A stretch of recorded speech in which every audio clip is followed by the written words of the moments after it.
I was overseas on a business trip, video calling my wife, Sophia Hayes, when a voice suddenly cut in from her end. It was my half-brother, Caleb Vance. "Sophia," he called out, "could you come help me scrub my back?" A wave of panic washed over Sophia's face. She rushed to explain, "Honey, don't get the wrong idea. Caleb got drunk at a party, and I was just dropping him home." My hand, holding a fountain pen, tightened for a second before I forced it to relax. My voice was ice. "This is a critical time for the merger and IPO. Don't let some sleazy scandal derail this entire plan. If you do, not even God will be on your side." "Ethan, please, let me explain." I ended the call before she could finish and went back to my work. This was a marriage of convenience, a business alliance. Who had the energy to waste on useless people obsessed with petty affections? In this age of capital, controlling the economic lifeline is the only thing that matters. Once the new conglomerate was successfully listed, I would settle the score with all of them. "Ethan, dear, has Sophia arrived yet?" My mother-in-law's voice came through the phone. "All the relatives are here. We're just waiting for you, the man of the hour." "Don't worry, Eleanor." She just stepped away to the restroom. "We'll be heading home in a minute." Hanging up, I scanned the airport parking garage. I saw my familiar Maybach driver, but no sign of Sophia. I wasn't surprised. Lying so casually had become the norm in our marriage. After telling the driver to head for the Hayes family estate, I settled into the back seat and closed my eyes. Our relationship was purely transactional. 3 years ago, I had honored the agreement made by our families, returning from my graduate studies abroad to marry Sophia Hayes, the heiress to the Hayes fortune. To solidify the alliance between our two families and to elevate my own standing, we had a child within the first year. I never once considered cultivating any actual affection between us. Sophia's heart wasn't with me. Any attempt to win her over would have been a waste of time. The man she loved was my half-brother, Caleb Vance. From the moment I left for my overseas training, Caleb had slithered in, trying to push me out of the picture and take my place. It was typical of him. Growing up, he had always been the favorite, shamelessly taking whatever he wanted from me with our parents' blessing. His ambition wasn't surprising, but I wasn't worried. Besides the fact that our parents, Robert and Eleanor, were bound by their promise, I also trusted Sophia. We had grown up together. Despite a few years of lost contact after an accident in my childhood, we were essentially childhood sweethearts. I believed she knew where to draw the line. Reality, however, delivered a resounding slap to my face. I remember one of our video calls while I was abroad. In a brief 15-minute conversation, she spent 10 of them talking about Caleb. That was the moment I realized how wrong I was. I locked away the flicker of warmth I had felt for her and never let it out again. I didn't argue or cause a scene. I just kept organizing my files, half listening to her chatter. There was no point in chaining a person to my side when their heart had already left. I reset my expectations and decided to treat it as a fair, emotionless exchange of interests. I had even joked with her back then. Our two companies are planning to merge and go public. Try to maintain some decency, and let's avoid any nasty rumors. It was a warning. Sophia was a smart woman. She had to have understood. But she chose to play dumb, even defending Caleb. "Ethan, what are you talking about? I'm your fiancé." Her tone was saccharine, oozing a tenderness that was entirely inappropriate for a future sister-in-law. "Caleb has been frail since he was a child, and he suffers from mild depression. I'm just looking out for him as a sister and future sister-in-law." Her words were laced with an affection that was far from familial. I didn't call her out on it. Tearing everything down then wouldn't have been wise. It would only have helped Caleb achieve his goals faster and soured my relationship with the Hayes family. Instead, after hanging up, I instructed my confidant back in the States to keep a close eye on Sophia and, if necessary, create a few accidents to disrupt their little affair. On our wedding day, she was still a virgin. We had our son, but to be safe, I secretly had a paternity test done. Only after confirming the child was mine did I finally breathe a sigh of relief. The Hayes Corporation had a massive overseas presence. I threw myself into my work, laying the foundation for my own business empire. As for Sophia, after she finished nursing our son for his first year, I stopped paying her any mind. I entrusted the child to the care of her responsible parents, Robert and Eleanor, and let her wither away.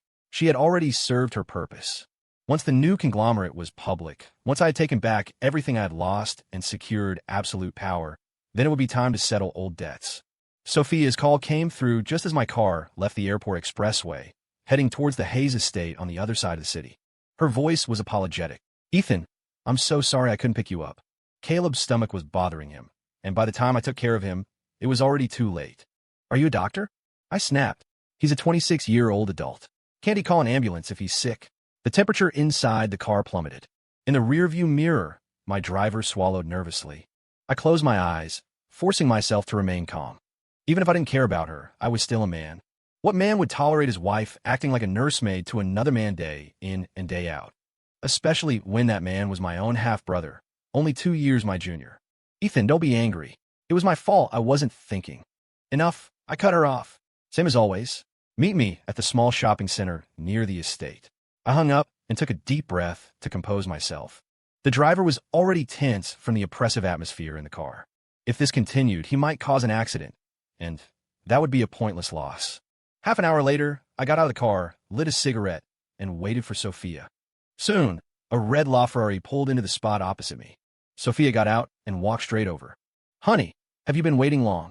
Just got here. I shook my head, my eyes fixed on the smooth, white skin of her neck. Are you wearing a scarf? A scarf? She asked, confused. Why would I wear one? It doesn't go with this outfit at all. I pulled out my phone, opened the camera, and flipped it to face her, letting her see the glaring hickey on her neck. Ah, she gasped, instinctively covering it with her hand. Ow, Go into the mall and buy a scarf to cover it up, I said, my voice flat. Your parents have been around the block. They know I wouldn't do something so crude. The double meaning hung in the air. Sophia took a step back, her eyes darting away guiltily. I pushed him away in time. Just go buy it. My voice turned sharp, commanding. Stop wasting time. Your whole family is waiting. She bit her lip and said nothing more, quickly walking towards the mall. 20 minutes later, she was back in the car, and I signaled the driver to go.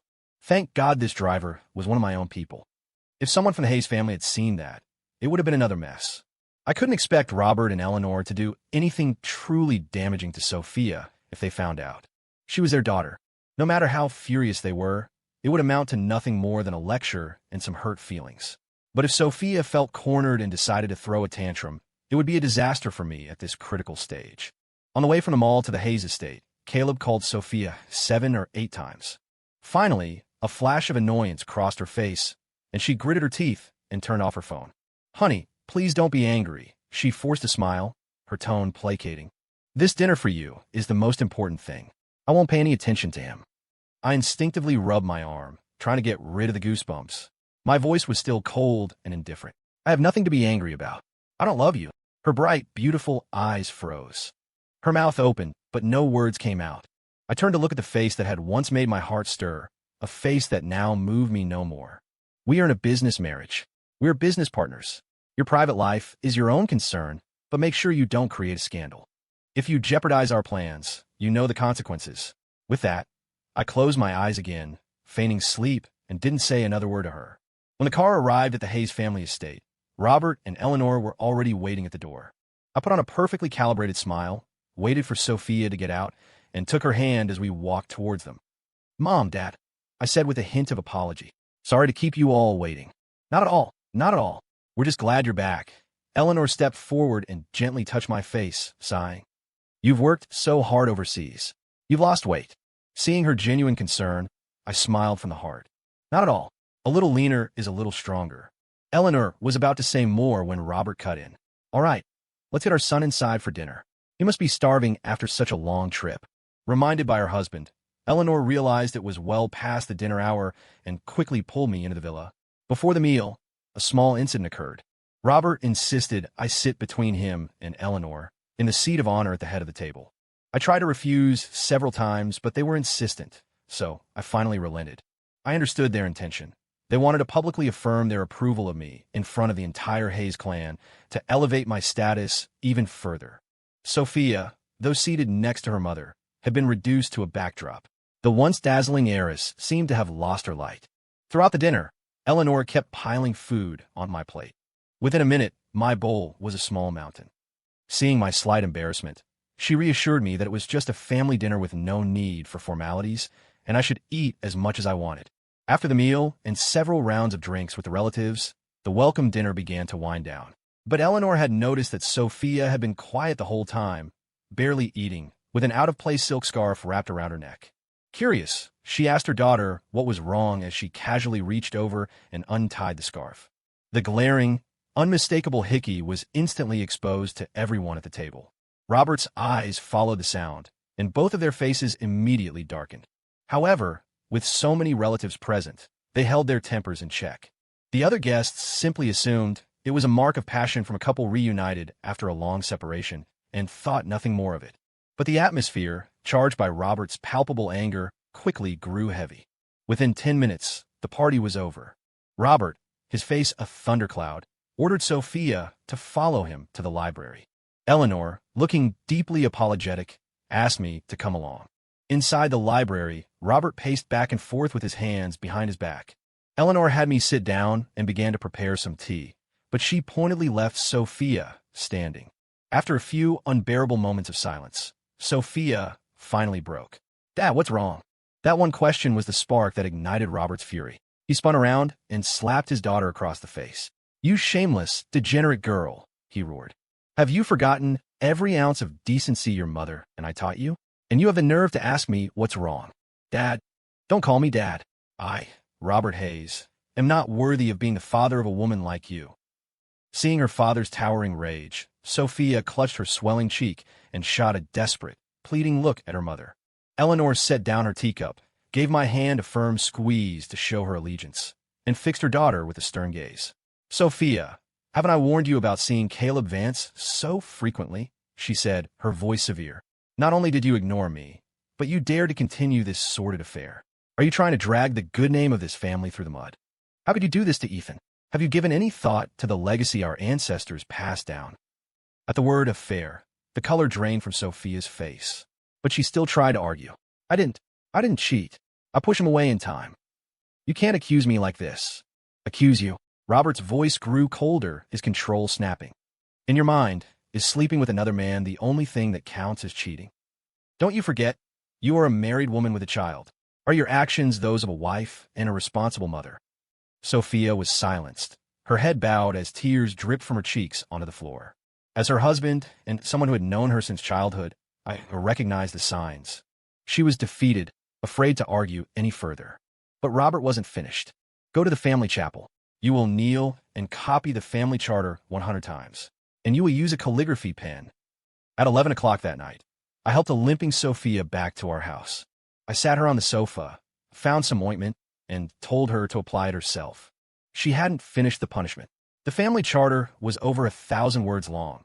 It would have taken her until the next evening to complete it. Not wanting to jeopardize my work the next day, and not wanting to embarrass Robert and Eleanor, who had stood up for me, I had stepped in and asked her father to let her go. For a pampered woman like Sophia, kneeling and writing for a full day and night would have likely ruined her knees. As she slowly began to rub the ointment on her legs, I poured her a glass of water and prepared to head to the guest room to sleep. "Ethan, wait. What is it?" I turned, my face a calm mask. "I know I was wrong," Sophia said, her eyes red as fresh tears began to fall. "I was fooled by his pathetic act. I won't contact him anymore." She finally gets it now. Too little, too late. After years of this delusion, she had zero credibility left with me. But I didn't press the issue. "Fine," I said flatly. "I'm going to get some rest. I have a lot of work tomorrow." I turned and walked up the stairs toward the guest room. I could faintly hear Sophia's sobs from downstairs, but I ignored them. The next day, I went to the office early. I cleared the backlog of documents from the previous day before starting to strategize for the post-IPO phase. Getting listed was just the first hurdle. What came next was crucial. Just as I was taking a moment to sip my coffee, my assistant knocked and entered. "Mr. Vance, Caleb Vance is at the front desk making a scene, demanding to see you. Should I let him up?" I raised an eyebrow. "Yes, send him in." A few minutes later, Caleb, dressed in designer clothes, but carrying himself like a punk, strolled into my office. He glanced around, then plopped down in the chair opposite me, leaned back, and threw his feet up on my desk. Seeing my frown, he smirked. "My dear older brother, don't be so serious. We're family, after all. You should try to be more like my sister-in-law. She's much more fun." My gaze hardened, but I kept my voice even. "State your business, or get out."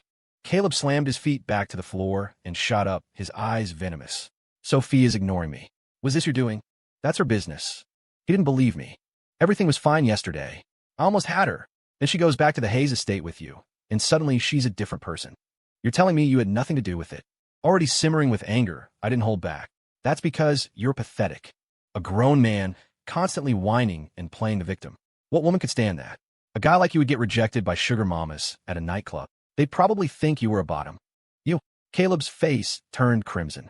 He pointed a trembling finger at me, utterly speechless. He couldn't refute a single word because I was right. I sneered. What's the matter? Cat got your tongue. Or were you too busy getting serviced last night? You're dead.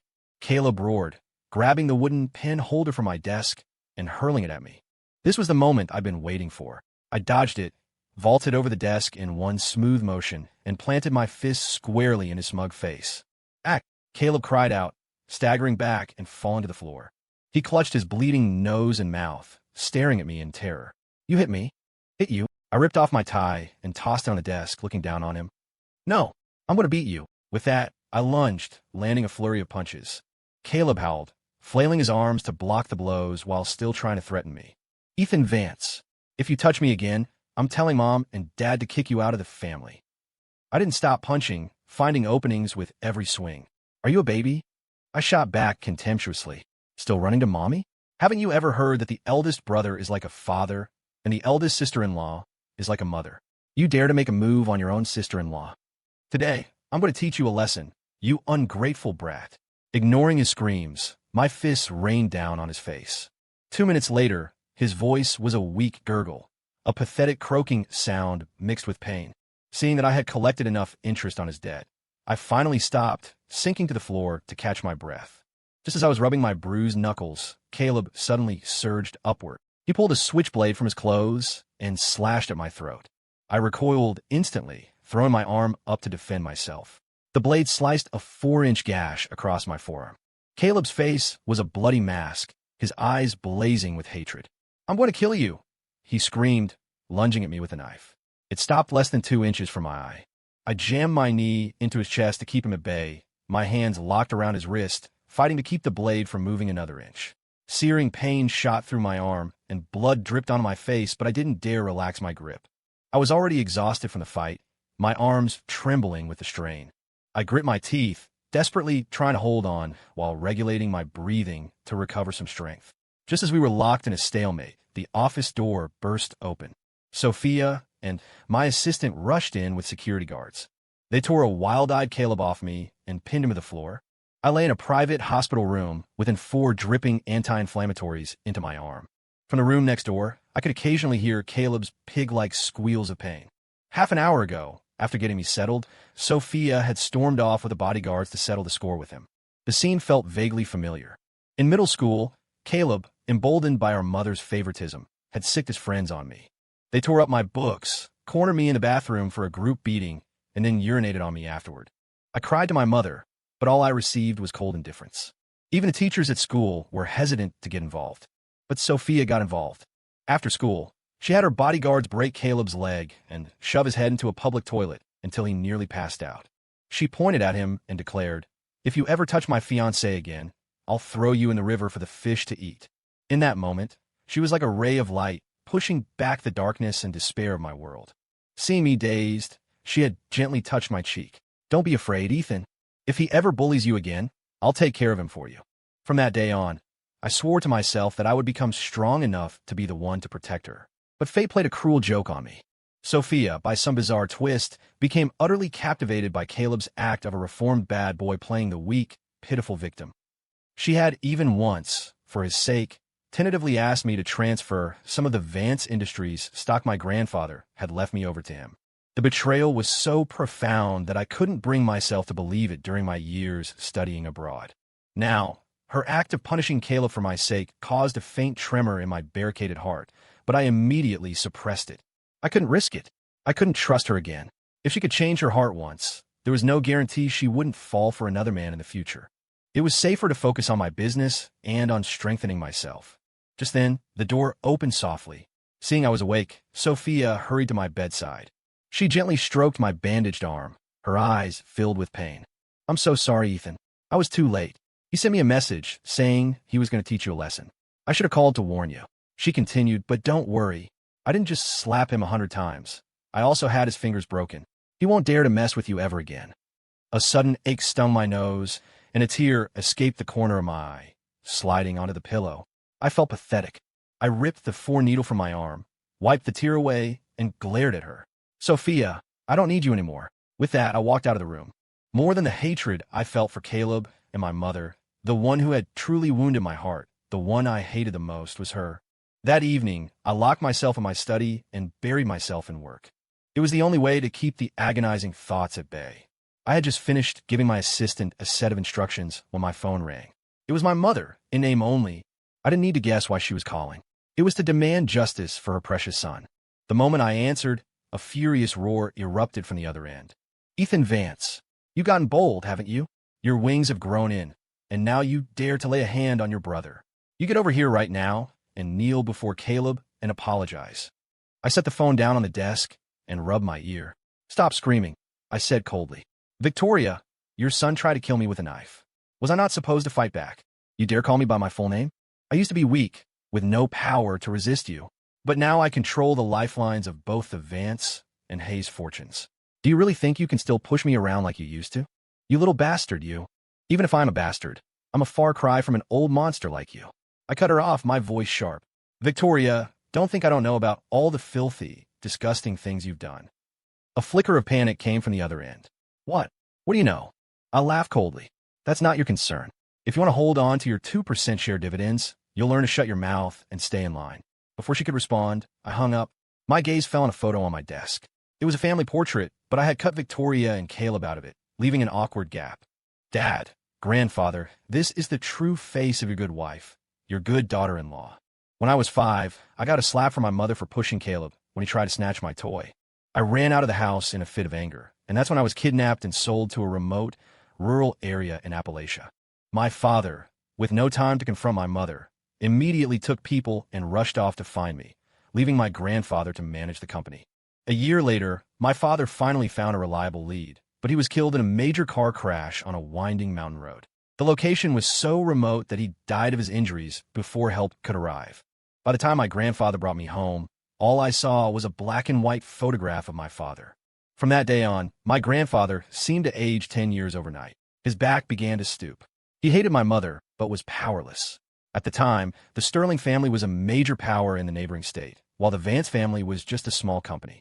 For the sake of the hundreds of families our employees supported, he chose to swallow his rage. He moved us out of the house I had shared with my parents and brought me back to the old family estate. For the first few years, with my grandfather protecting me, Caleb and his mother never dared to touch me. But the year I started middle school, my grandfather, worn down by the grief of outliving his son and the immense stress of running the company, suffered a relapse of an old war injury. He passed away shortly after. I can still remember the look of unwillingness and worry in his eyes before he died. He was worried about me, so young and alone. The Vance family had only one son per generation going back to my great-grandfather who served in the military. He had no choice but to write a will and hire lawyers and trust agencies to protect me. The company, which had grown significantly, was handed over to professional managers and a trust, while he was forced to grant some power to my mother. After all, she was my only legal guardian. I had hoped she would be kinder to me. Her own family favored sons over daughters, and she was mostly left to fend for herself as long as she wasn't being bullied. I prayed she might show some restraint, given the wealth my grandfather had left her. But we were both wrong. That woman was a monster. Publicly, she played the part of a loving mother and a wife loyal to her deceased husband. But in private, she beat and cursed me, often withholding food. She would secretly bring a young, unfamiliar man home. I only saw him a couple of times by accident. She was clever. She knew the Hayes family was watching on my grandfather's behalf, so whenever she hit me, she would use a thick book to cushion the blows from a rubber truncheon or mallet, leaving no visible marks. One night, I couldn't take it anymore. While she and the young man were asleep, I grabbed a kitchen knife and went to her room. But the man woke up and kicked me across the room. My mother was furious, but to avoid a scandal, she claimed that my kidnapping had caused me to develop mental problems. She had me committed to a psychiatric hospital. I spent 6 months in that hell. Just when I had lost all hope of surviving, Robert and Eleanor Hayes noticed something was wrong. Through their own means, they discovered I had been locked away in a private facility and rushed to rescue me. Later, they used this as leverage to threaten my mother into transferring guardianship to them. That generation valued their reputation above all else. Rather than cause a public scene that would tarnish my future, it was better to get me out and use the incident to keep my mother in check. Besides, my grandfather's will stipulated that the company shares would be transferred to me upon my college graduation. And so, from 9th grade through my senior year of high school, I lived with the Hayes family. For college, I went abroad to study and train at the Hayes Corporation's overseas branches. During that time, besides focusing on my education, I used the first money I ever earned to hire professional combat instructors to improve myself in every way. I was determined to live and to build my own business empire. If scum like them could live so well, why should I wallow in self-pity? I hadn't sent them to hell yet, and I hadn't yet fulfilled my grandfather's dream of seeing Vance Industries go public. 5 days passed in a flash. Today was the day, the celebration for the successful IPO of our new conglomerate. Major corporations and media outlets would all be there. At that moment, against my better judgment, I was in the shower, getting help from Sophia. The wound on my arm was too deep to get wet, and for the past few days, I had only been able to give myself sponge baths. For an occasion this important, showing up unkempt was out of the question. Ethan, what do you think of this suit? Sophia held up a new, custom-tailored suit. It's designed for both comfort and formality, perfect for you right now. I nodded. Fine, you handle it. Since she had punished Caleb, she had been like a different person. Her focus had shifted to our family. She started learning to cook and even brought our son back from her mother's house to care for him herself. But I remained unmoved. I simply figured a child needed a mother and the semblance of complete home, so I let her be.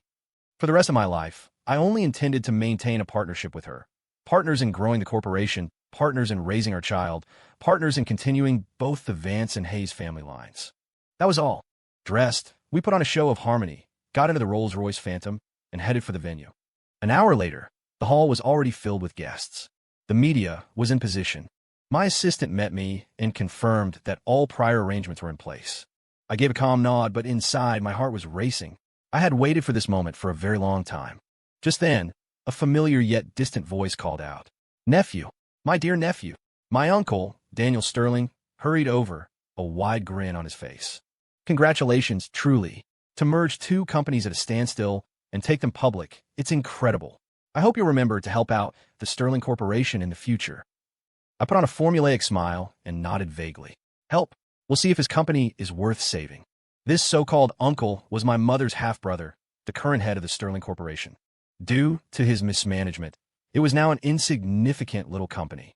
It only still existed because Victoria had funneled Vance resources to her family using the power my grandfather had reluctantly given her. Otherwise, it would have gone bankrupt long ago. Still, their production line and a few talented people had some value. I would absorb them soon enough. They had known about the abuse I suffered, but had always looked the other way. They even tried to pressure me into signing over my shares. If Victoria hadn't had her own selfish reasons for dragging her feet, my life might have been even worse. Half an hour later, the Apex Consolidated celebration officially began. The banquet hall was packed with well-wishers. My so-called mother scurried through the crowd like a monkey, networking desperately, trying to pull strings for Caleb, who was still laid up in a hospital. I had deliberately had Sophia, as her daughter-in-law, invite her. The stage was set. The play couldn't begin without its main character. Soon, the banquet was underway. After a few minutes of opening remarks, it was finally my turn to speak. Ethan, are you really going to do this? Sophia whispered, her face etched with anxiety. On such an important day, she continued, if this goes wrong, it could easily backfire. Don't worry, I reassured her. Everything is in place. With that, I walked to the center of the stage. Living under the same roof, she knew parts of my plan.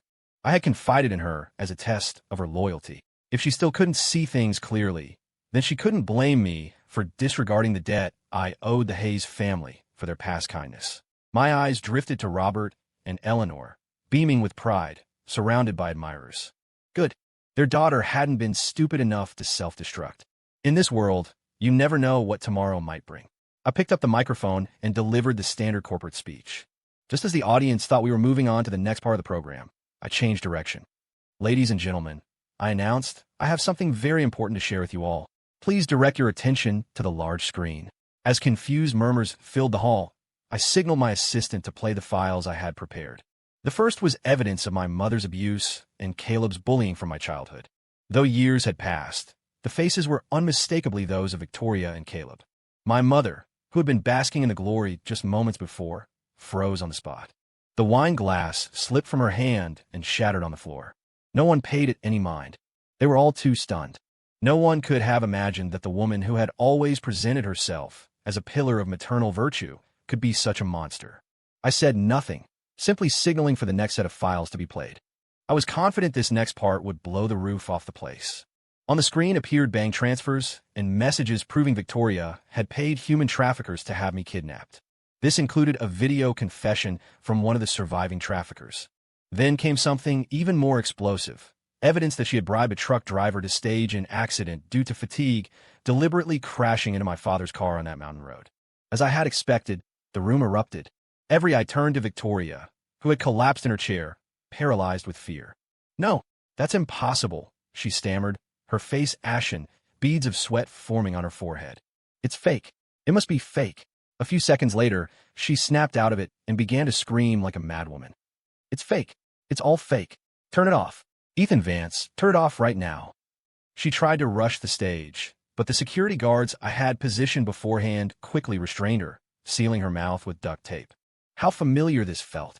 When she used to abuse me, she would stuff a dirty rag in my mouth and tape it shut to muffle the noise. I was being merciful by comparison. The guests began to whisper and point. "Is that woman insane? That's her own son. How could she?" I'd heard rumors Victoria wasn't fond of her older son, but I always thought it was just gossip. "I can't believe it's true."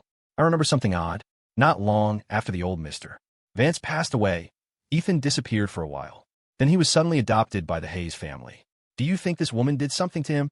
It makes sense. For years, Victoria used Vance resources to prop up her own family. She even tried to force Ethan to hand over his shares when he first inherited the company. But I don't understand why she would kill her own husband. I know a secret about that. Victoria and the late Mr. Vance were never in love. Their marriage was forced. She even had a boy toy on the side for a while, but he went abroad and was never heard from again. Hearing her secrets being laid bare, Victoria struggled violently, shaking her head. But with her hands bound and her mouth gagged, all she could produce were muffled, desperate sobs. A small smile played on my lips. This was only the beginning. The biggest bombshell was yet to come. I motioned for quiet. The intelligent people in the room sensed there was more to the story, and they settled in to watch the rest of my play unfold with keen interest. If what they had seen so far was shocking, the next piece of evidence would be earth-shattering. This kind of scandal was rare, even among the wealthiest dynasties. The image on the screen changed again. It was grainy, old security footage of Victoria meeting her disappeared young lover at a hotel when I was not yet 2 years old. It had taken a lot of new technology to restore the ancient data. Though blurry, the faces were recognizable. When Victoria saw it, she looked as if she had seen a ghost, her eyes wide with disbelief and terror. Next, I displayed pages from the young lover's lost diary. In it, he detailed exactly how he and Victoria got together, how she became pregnant with his child, and how they passed Caleb off as the second young master of the Vance family. It was all rooted in hatred. The next video witness was my father's original fiancée. In his youth, my father was a business prodigy and remarkably handsome. Victoria had set her sights on him at a party, but he was already engaged. So she resorted to dirty tricks, drugging him and setting him up, then threatening to go to the police if he didn't take responsibility. She also anonymously sent a video of the encounter to his fiancée and had people intimidate her. In the end, his fiancée and her family fled the country, and my father was forced to marry the daughter of the then powerful Sterling family. Just as the audience was wondering what this story of a spurned rival proved, another video played. It was a recording made by a fired housekeeper. She explained that although my father and Victoria were married, their relationship was cold and distant. I was born not long after, without any emotional foundation between them. Victoria had hoped a child would soften my father's attitude towards her. She was wrong. My father only paid attention to me after work, treating her like thin air. Slowly, her resentment turned towards me. She began to deliberately let me go hungry to get my father's attention, but this only made him despise her more. When I was just over a year old, they had a massive fight, and Victoria stormed out of the house. The very next day, however, she returned, acting submissive and apologetic.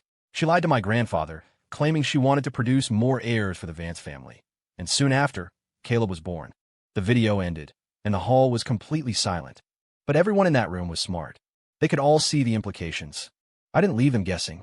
I signaled my assistant to display the final piece of evidence. It was a paternity test between my father and Caleb Vance. The result was stark. No biological relationship. I had my late grandfather to thank for this. He had suspected something and kept this as his final card. But he had died suddenly, and he had only mentioned his suspicions in a letter that was to be delivered to me on my 18th birthday. It was only on that day that I finally understood why my mother had treated me the way she did. I was nothing more than an outlet for her pent-up resentment. From that moment on, I began to search for evidence, but I was too weak. It wasn't until I went abroad and gained some power of my own that I could truly begin to investigate. By the time I got married, I had pieced together the entire truth. But Victoria still held a portion of the core power within the Vance family. I had to sideline her first. The company was the lifeblood of 2 generations of my family. I couldn't let it be destroyed. So I worked relentlessly, building my own career while plotting my revenge. Today, the time was finally right. I had squeezed every last drop of value out of her. Victoria was broken. Her face was ashen, her eyes empty with despair. She knew I wasn't just exposing her crimes, but she still clung to a sliver of hope, her eyes pleading with me for a way out. I walked over to her and crouched down, whispering like a demon. "Remember what I said on the phone that day? That I knew everything you'd done?" I smiled. "Well, now you have your answer." She thrashed, trying to lunge at me, but the guards held her fast. All that came out were impotent, muffled screams. I looked at her with amusement and patted her cheek. "This evidence is more than enough to get you the death penalty. Go down there and atone for your sins to my father and grandfather." With that, I had her taken directly to the authorities. As for the half-dead Caleb in the hospital, I had a much better place prepared for him. The celebration had finally reached its perfect conclusion, but my work was just beginning. The moment the party ended, I had my PR team and media contacts release the story. They spun the narrative of Victoria and Caleb's evil, casting me as the tragic hero who endured humiliation but never gave up hope. The stock price wouldn't fall. On the contrary, it would skyrocket. This was the final value of my mother and her son. The next day, just as I predicted, the stock soared. My story went viral. Strangers flooded the company's official website with messages demanding I create a personal social media account. As one of the country's youngest chairmen of a publicly listed conglomerate, they all wanted to follow me. I granted their wish, creating an account immediately. Within an hour, I had 5 million followers. After posting my first inspirational message, I was already on my way to the city's main psychiatric hospital. Caleb was now an inpatient there, undergoing intensive therapy. I had his own previous scheming to thank for that. In his pathetic attempt to win Sophia's sympathy, he had managed to get himself a real diagnosis of clinical depression. As his nominal older brother, I couldn't possibly cast him out of the family and let him fend for himself. I was, after all, a very compassionate man. Looking through the glass of his private room, watching him strapped to the bed, I shook my head in disapproval. He was still injured. How could he not have dedicated medical staff? So, with a wave of my hand, I made a generous donation to the hospital for new medical equipment to ensure his health. Then, worried he might get lonely, I added a little more money and asked the hospital director to place a few of the female patients with schizophrenia into his spacious room with him. Now, watching Caleb surrounded by his new friends, weeping with joy, I could hear his happy shouts of my name even through the door. I smiled a genuine, heartfelt smile. It seemed my dear brother was quite pleased with the arrangements. "Enjoy the rest of your life in there. Your big brother won't be coming to bother you again." Half a month later, I looked at the conglomerate's soaring profits and smiled with satisfaction. But it wasn't enough. I had to push harder, go higher. Just then, my assistant informed me it was time to go. Time for Victoria's execution. I smiled, nodded, and left my office. With the ironclad chain of evidence I had provided, the authorities had confirmed everything in just over a week. The verdict was guilty, the sentence death. Today was her last day on earth. As a gesture of filial piety, I had specially bought her favorite cake to see her off. It had taken several days of applications to get approval for the visit from the Justice Department.